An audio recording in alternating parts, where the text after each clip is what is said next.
Hi friends, എല്ലാവർക്കും സിയ വീട്ടിലേക്ക് സ്വാഗതം. അപ്പോൾ ഇന്ന് നമ്മൾ വന്നിട്ടുള്ളത് ഉണക്കച്ചെമ്മീൻ ചമ്മന്തിയുടെ റെസിപ്പി ആയിട്ടാണ്. അപ്പോൾ അതെങ്ങനെയാണ് ഉണ്ടാക്കുന്നതെന്ന് നോക്കിയാലോ. ഞാനിവിടെ ഇത്രയും ചെറിയ ഉണക്കച്ചെമ്മീനാണ് കേട്ടോ എടുത്തിട്ടുള്ളത്. നമ്മുടെ ഇവിടെ ഇതിന് കൂനി എന്നൊക്കെ പറയും കേട്ടോ. അപ്പോൾ ഒരു പാത്രം എടുത്ത് അടുപ്പത്തിലേക്ക് വെച്ചതിന് ശേഷം നമ്മൾ എടുത്തിട്ടുള്ള ഏകദേശം 1 കപ്പോളം ഉണക്കച്ചെമ്മീനാണ് കേട്ടോ. അതിട്ട് കൊടുക്കുക. അതിൻ്റെ ഒപ്പം തന്നെ ഒരു 5 6 ഉണക്കമുളകില്ലേ, അതുകൂടെ ചേർത്ത് കൊടുക്കാം. ഇനി നമുക്കിത് രണ്ടിനെയും നന്നായിട്ടൊന്ന് റോസ്റ്റ് ചെയ്തെടുക്കാം കേട്ടോ. ഒരു മീഡിയം ഫ്ലെയിമിൽ വെച്ചാണ് കേട്ടോ റോസ്റ്റ് ചെയ്തെടുക്കേണ്ടത്. നമ്മളിതല്ലേ കയ്യിലെടുത്തൊന്ന് ചെറുതായിട്ടൊന്ന് ഞാൻ ഇടുമ്പോഴേക്കും അത് പൊടിഞ്ഞു പോകണം. ആ ഒരു പരുവത്തിൽ നമുക്ക് റോസ്റ്റ് ചെയ്തെടുക്കാം കേട്ടോ. അതായത് ഇപ്പോൾ റോസ്റ്റായി വന്നിട്ടുണ്ട്. ഇതുപോലെ പൊടിഞ്ഞു പോകണം കേട്ടോ. ഇനി നമുക്ക് ഫ്ലെയിം ഓഫ് ചെയ്യാം. എന്നിട്ട് ചെറുതായിട്ടൊന്ന് തണുക്കാൻ മാറ്റി വയ്ക്കാം കേട്ടോ. ആ സമയം കൊണ്ട് നമുക്ക് ഒരു അരമുറി തേങ്ങ ചിരകിയെടുക്കാം. കൂടെ തന്നെ ഒരു ചെറിയ കഷ്ണം ഇഞ്ചി കൂടെ ഇട്ട് കൊടുക്കാം. പിന്നെ നമുക്ക് വേണ്ടത് 1 ടീസ്പൂണോളം കാശ്മീരി ചില്ലി പൗഡറാണ് കേട്ടോ. ഇത് നമ്മൾ കളർ കിട്ടാൻ വേണ്ടിയിട്ടാണ് കേട്ടോ ചേർക്കുന്നത്. ഇനി നമുക്ക് ആവശ്യമുള്ളത് ഒരു 7-8 കുഞ്ഞുള്ളി ഇതുപോലെ 2-3 പീസായിട്ട് കട്ട് ചെയ്ത് കൊടുക്കുകയാണ്.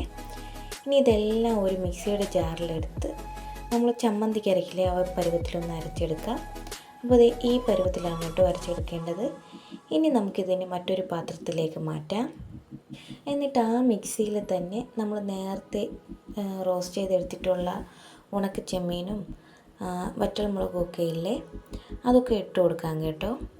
എന്നിട്ട് ഒരു 1-2 സെക്കൻഡ് ഒന്ന് ജസ്റ്റ് ഒന്ന് ക്രഷ് ചെയ്തെടുക്കാം. നന്നായിട്ട് പൊടിഞ്ഞു പോകേണ്ടതില്ല.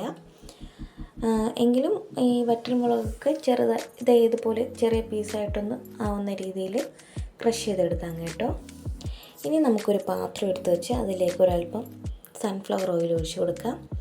അതിലേക്ക് 1/2 ടീസ്പൂണോളം കടുക് ഇട്ട് കൊടുക്കാം. ഒരു തണ്ട് കറിവേപ്പില കൂടെ ഇട്ട് കൊടുക്കാം. എന്നിട്ട് അതിലേക്ക് നമ്മൾ നേരത്തെ തയ്യാറാക്കി വെച്ചിരുന്ന ചമ്മന്തിയില്ലേ, അതിട്ട് കൊടുക്കാം. അതിൻ്റെ ഒപ്പം തന്നെ നമ്മൾ നേരത്തെ ക്രഷ് ചെയ്ത് വെച്ചിരുന്ന ഉണക്കച്ചെമ്മീനും വറ്റൽമുളകും പൊടിച്ചതുമില്ലേ, അതുകൂടെ ചേർത്ത് കൊടുക്കാം. ഇനി നമുക്ക് ആവശ്യമുള്ളത് ഒരു 1/2 ടീസ്പൂണോളം ഉപ്പാണ് കേട്ടോ. ഓൾറെഡി ഈ ഉണക്കച്ചെമ്മീനിൽ ചെറുതായിട്ടൊരു ഉപ്പ് രസം ഉണ്ടാവും. അതുകൊണ്ട് തന്നെ നമുക്ക് തേങ്ങയ്ക്ക് ആവശ്യമായ ഉപ്പ് ചേർത്താൽ മതിയാവും കേട്ടോ.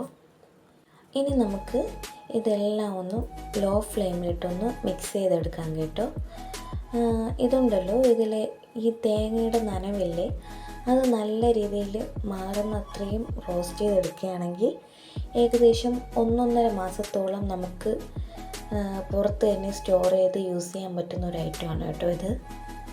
പക്ഷെ നമ്മൾ അത്രയ്ക്കും ഇപ്പോൾ ചൂടാക്കി എടുക്കുന്നില്ല. ജസ്റ്റ് ഒന്ന് മിക്സ് ചെയ്യാനുള്ള ടൈം മാത്രമേ ചൂടാക്കി എടുക്കുന്നുള്ളൂ കേട്ടോ. നിങ്ങൾക്ക് വേണമെങ്കിൽ അങ്ങനെ ചെയ്യാമെന്ന് പറഞ്ഞതാണ്. അപ്പോൾ അത് ഇത്രയേ ഉള്ളൂ പരിപാടി. നമ്മുടെ ഉണക്കച്ചെമ്മീൻ ചമ്മന്തി റെഡി ആയിട്ടുണ്ട് കേട്ടോ. ഭയങ്കര ടേസ്റ്റാണ് കേട്ടോ ഇതിന്. അപ്പോൾ എന്തായാലും എല്ലാവരും ഒന്ന് ട്രൈ ചെയ്ത് നോക്കണേ.